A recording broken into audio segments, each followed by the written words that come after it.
Sebelum melanjutkan, jangan lupa subscribe dulu, terima kasih. Bab 215 Tiga Jarum Perak.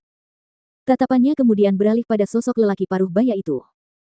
Melihat pakaiannya yang robek dan compang camping, rambutnya kusut, dan janggutnya begitu kotor dan kusut sehingga tidak ada bedanya dengan gelandangan, dia kemudian menyelidiki kekuatannya, untuk menemukan bahwa kultivasinya memang hanya pada tingkat Spirit Master. Tetapi setelah mendengar perkataan para pembudidaya setan itu, ternyata kekuatannya awalnya tidak hanya itu. Istana Surga Tertinggi.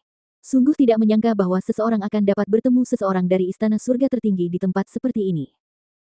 Di antara 7 atau 8 kultivator iblis, 3 di antaranya sudah berada di level kedua Grand Spirit Master. Feng Jiu agak penasaran apakah Xiang Hua itu akan mampu bertahan hidup. Dan tepat pada saat itu, pemimpin para kultivator iblis berteriak keras dan orang-orang lainnya segera melompat untuk menyerang Xiang Hua di tengah. Ujung pedang tajam di tangan mereka menyemburkan aura kekuatan roh yang kuat, memenuhi udara di sekitarnya. Ki pedang melesat lewat dalam desiran, meninggalkan bekas tebasan yang terukir dalam di tanah.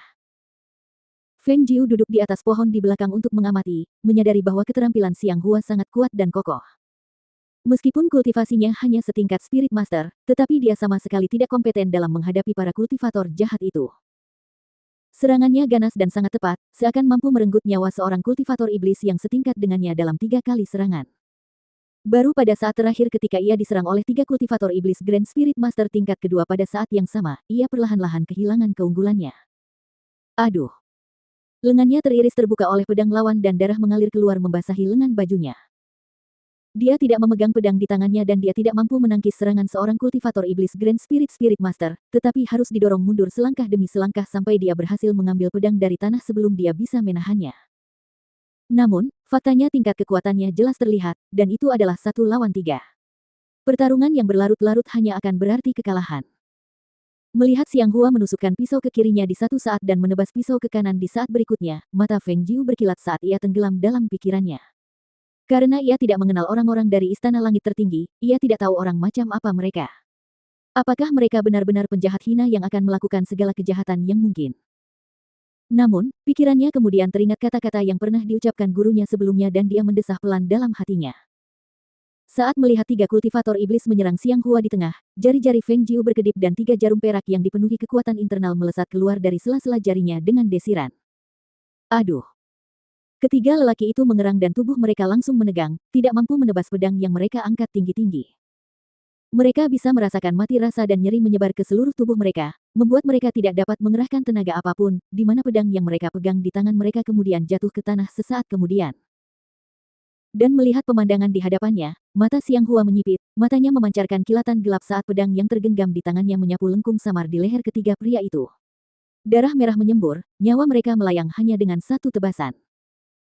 Setelah membunuh para kultivator iblis, Xiang Hua menoleh untuk melihat sosok berpakaian merah yang duduk di atas pohon dan mengangkat tangannya untuk menangkupkan tinjunya sambil membungkuk terima kasih.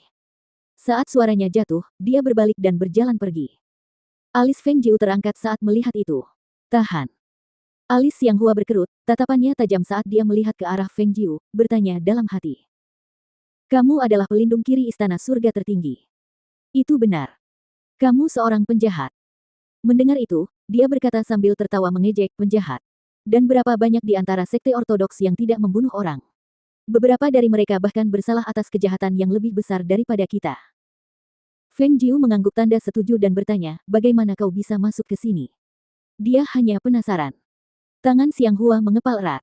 Apa hubungannya denganmu? Setidaknya, aku telah menyelamatkan hidupmu.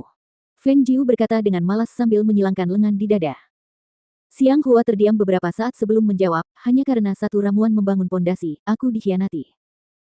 Hehe, aku tak menyangka kau begitu berharga hanya dengan melihatmu. Ramuan pembangun pondasi, sebenarnya adalah ramuan ajaib yang sulit diperoleh dengan setumpuk emas.